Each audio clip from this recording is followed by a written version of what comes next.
Coach of the Wesley College Wolverines, Mike Drass, as we get ready for this week's game against the Apprentice School. And Coach, let's start with last week's game, or 2 weeks ago's game at this point, against Frostburg State. A game where you start out very strong with a 34-0 halftime lead.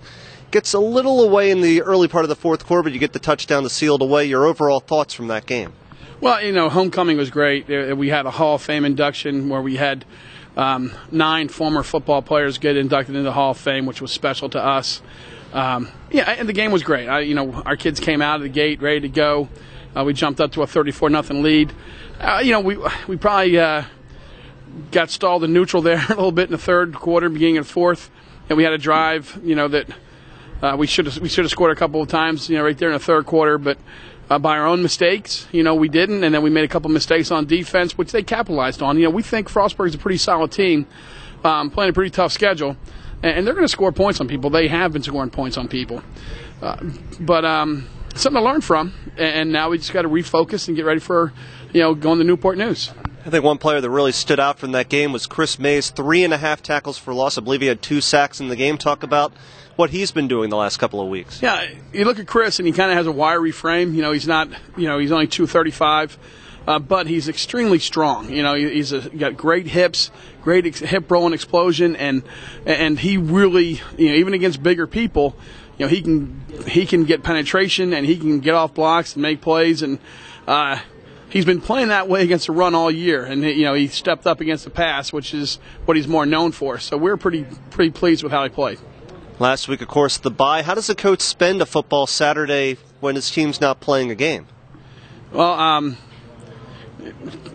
made sure I took care of my wife and child there, and but I tell you what, Saturday afternoon I was able to. I had to stay home. My daughter was sick, but on the internet I was able to do live stats. So all of our opponents I had up on the computer on live stats, and I just kind of clicked back and forth, checking out each team that we have played or will play.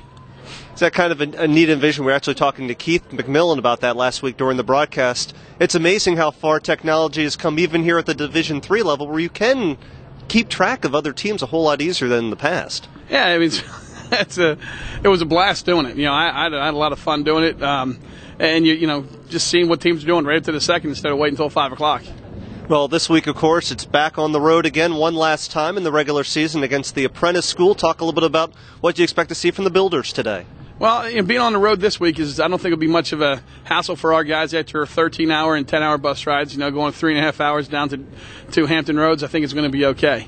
Newport News Apprentice, as you look at them on offense, they're the same quarterback, Phil Corella, who is a scrambler and a runner. He can throw the football well.